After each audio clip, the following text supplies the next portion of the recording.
Carson, with a night to reflect on it, how do you look back at sort of the emotions of last night and the job you guys did in coming from behind? Yeah, obviously proud of our group. Just an exciting game. Atmosphere is unbelievable. Hopefully we can just kind of build off that, keep it going into game two. Yeah, what are the keys to building off some of the positives while learning from some of the things that went against you? I think a better start is a big one. But obviously just a resilient group again. Hopefully another key, stay out of the box. I think it was good after that one penalty. Play them hard, play them physical. Capitalize on our chances. Like I said, big start for us next game. You and Mizey got to start the game against the McDavid line, and overall you guys held him to without a shot for the first time in his playoff career. Just what did you guys do well against him in your mind? I think our forwards all night just did a good job of kind of being in front of them while they're trying to wind up their speed. They do such a good job finding those open opportunities, open ice of winding up speed. That makes it hard on us, like just to keep a gap. So I think it starts with our forwards just kind of getting in their way, just kind of limit that one extra second of that extra speed they had. And then in the D zone, I think we did a good job of closing when we could, give them their space, just kind of limit that extra breakdown. We did a good job last night. It's your third comeback, multi-goal comeback in the third period, and what's been pretty evident in all of them is that you guys haven't gotten desperate in the process to come back. You haven't really cheated to come back. Where does that come from, and how big of a factor is Rick in all of that? Yeah, I think just the calmness in the group, in the coaching staff. We all kind of said, I think even last night we thought we were playing better than the score was, even when they went down 4-1. Obviously, that's not an ideal position, but we thought we were playing a pretty solid game. There was still lots of time left, so we just wanted to chip away. And I think that one goal just before the end of the second, that's just such a huge momentum build-off going into intermission. We're saying there's lots of time to get one, get two. We thought maybe we'd have to pull the goalie and get one, but with the momentum in the crowd, you can kind of see that momentum in the playoffs is huge. Carson, you talked about the emotion in the building. It's just jumping in here. It's always amazing to me how 5 minutes after going through something emotional like that you guys are, your hearts are barely beating afterwards. How hard is that to shut that off one way or the other after a really tough loss or a really exciting win? How hard is that?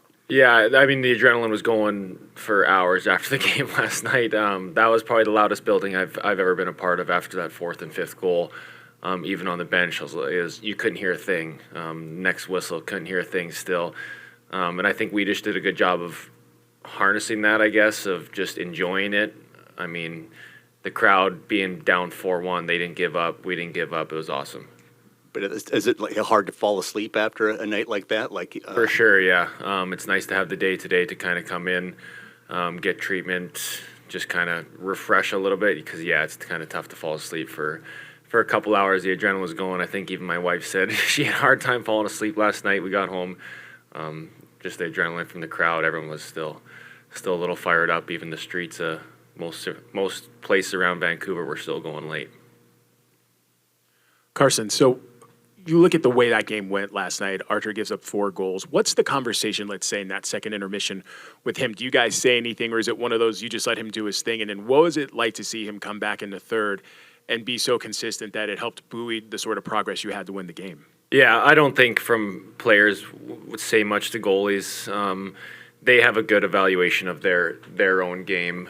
I mean, we still have confidence no matter what in whoever we have back there. So, and at that point, I think it's on us that we're going to have to press and play some goals. He's going to make the saves. And he did a good job, obviously, with those last couple minutes, especially when they're kind of throwing everything at the net. It kind of seems in playoffs when there's a 1 or 2 goal lead, there's always going to be mad scrambles around the net late in the game. He did a good job, and forwards did a good job blocking shots. Carson, half the team hadn't played real playoffs until this playoffs. It's only been 7 games, but how much more belief is there in the team now than there was, say, 2 weeks ago? It's hard to say. I think we had a lot of belief going into these playoffs. It helps getting this experience, and I think it helps just kind of some of the games we've played coming from behind, holding leads. We've kind of experienced a lot of different ways to win, and I think that's huge early in these playoffs for us. And Elias Lindholm had kind of a difficult transition and, of course, had an injury late in the year. Now that we see him in the playoffs, what does he add to your group in terms of his two-way game? Yeah, it's hard. I mean, maybe he wasn't producing the points he could at the start, but as soon as he came in, like I said, face-offs and just how solid he is defensively, that's something that I think when you're on the ice with them, especially myself, maybe I'm out in the D zone too much, but having him out there, close plays, break pucks out, I notice that instantly.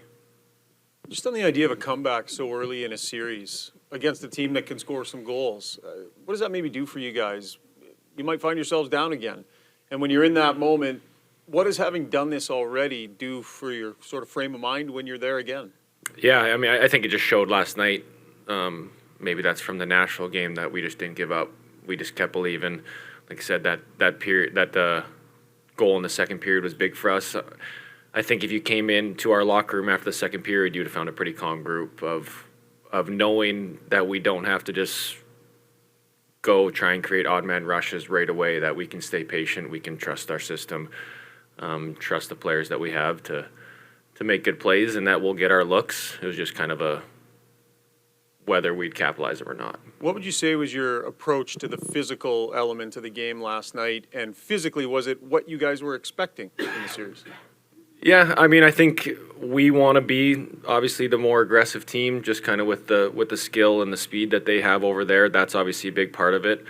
But at the same time, you really have to pick your spots against this team. If you're going out looking for big hits or you're going out trying to finish guys, that can expose you pretty quick. They obviously have the speed to kind of slip that or kind of create odd man rushes. So there's definitely a fine line against this group of being that physical aggressor. Carson, you guys allowed 8 shots over the final 40 minutes of this game. Just curious, what was working so well for you guys? Was just blocking shooting lanes, not letting them set up? What do you think worked so well in the final 40? Yeah, I think probably honestly mostly game script. Like I said, they're trying to hold a lead. They're not forcing as much. That kind of plays into a little bit. I think we started to communicate a little more on the breakouts, so we weren't spending as much time in our D zone. But like I said, it's different being on the other side when you have that 2-goal lead. They're kind of trying to hold it where we're pressing. So obviously there's just not as many shot attempts. And like you said, you guys were calm after the second intermission. What are you guys falling back on to remain calm at this point? Is it a coaching staff? Is it a player in the room? Is it the structure? What is it with you guys that helps you stay calm in those moments? Yeah, I think a little bit of everything, but I also think a little bit of just the past experience. Like I was saying, we've had these comeback wins in the regular season and also in the playoffs already. So, I mean, we've kind of seen it as before. It's kind of playoffs. You know, anything can happen. There's goals a minute apart, 30 seconds apart. So we've just kind of seen early on in these playoffs, not just our team, but that not really a lead is safe. So you just kind of stick with it right to the end. We'll have Gemma and Patrick. Carson, you talked about the atmosphere in the building last night. You're a guy who grew up watching the Oilers. What's it like to be playing them? Yeah, it's a little extra motivation, I guess. I don't know. It's fun because I think it was Jersey Day, like at the school I grew up in. They got a Oilers flag hanging outside, but they also got a Canucks fan, and they did like a pick 'em and everything. So, yeah, I should bring up the picture. They had a big Oilers section, Vancouver section, little more Oilers jerseys than I would have liked to see, but I understand that that's hard for lifetime Oilers fans to give up to root for the Canucks this postseason. But I'll be taking notes on who's wearing the Vancouver jerseys. Obviously, I got a lot of relatives back home repping the Canucks jerseys yesterday, so it's good to see. But yeah, a little maybe extra motivation, but it's also, I understand that there's a lot of, the Oilers mean a lot to that part of Alberta, so I can definitely see why there's still lots of Edmonton jerseys. Carson, you played against Nikita for a long time. What have you come to appreciate most about what he brings now that he's your teammate?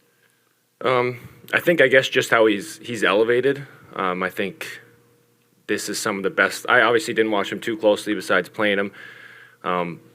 But for me, I think personally, this is probably the best hockey I've seen him play. Just kind of, I think his game suits playoffs really well because he can bring that physical edge. But like you've seen last year, you've had 15, 16 goals. There is that offensive upside to him, and I think he's found a good mix of being physical, jumping into play. I think he's done a really good job. And just the last 2 goals, you mentioned the noise, but the actual sequence involved you guys doing some really aggressive stuff through the neutral zone. What was the key to those goals unfolding, you think? I think, like you said, over the last bit of the game, our breakouts as a whole were better. Even that stretch pass, I think our forwards were doing a good job getting open and then bringing guys in on that last one, Dakota, and then Gar just moving his feet. I mean, that was a big one. And then on the one before, on Z's goal, great chip out. Teddy using speed that we talked about. We want to drive him low. But if like you can't get that around the net or low, they did a good job pulling up. Z coming in late with great timing, and then just a bomb of a shot from the big man.